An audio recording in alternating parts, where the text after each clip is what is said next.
SOP. Malaki ng malaki ang barkada natin dito sa SOP, di ba, Marvel? Yeah. Marvin, kaya may tatanay na ako. Bakit nga pala bukas yung date nyo? Parang medyo may naman. Seryoso na ha? Bigay mo na, Ben! Sige mo na!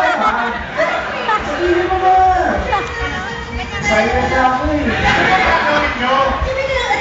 Kulit talaga. Hindi talaga bukas na hindi namin dahil magdadate kami ni Marvin. At sabi ko sa magdadate kami ni Marvin sa SM Mega Mall. Kaya kung gusto nyo, join na kayo sa amin kasi meron doon outpouring. So yung first one-man exhibit ni Direk Louie. Wow! Actually, Congratulations, Direk! 2 weeks yun eh. 2 weeks kami magdadate ni Marvin. 2 weeks? Pag-hirap. No? February 16. Papatuloy mo na naman ako. Kasi, nandun yung exhibit ni Direk Louie. Seryoso talaga, pupunta kami bukas doon. At sa kanyan, Art Asia Gallery sa SM Mega Mall sa Building A.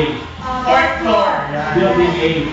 Maraming artista ang pupunta dyan, kaya dapat pumunta kayo. At dahil dyan gusto pong mag-thank you ni Direk Louie, kay Alfred Pineda of Brazil, Pepsi Herrera, and Columbia's Miss Elvira Go. Thank you very much po.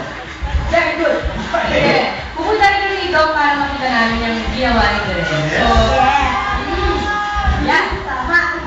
Yan, yun yun.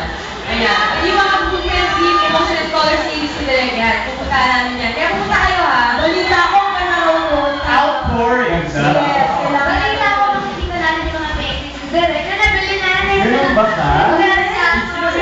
Nagnan ako kay mga Wilma Rivante, Miss Carmina and Zoret, and Miss Regine Velasquez, diba, Bobo? Siya ang mga Bobo. Yung mga clients sa ni Direk? Diba ang level? Okay ba ba?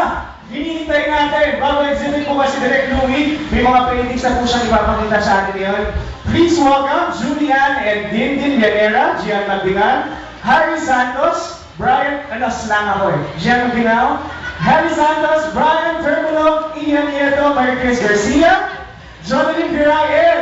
Hazel Santos! Wow!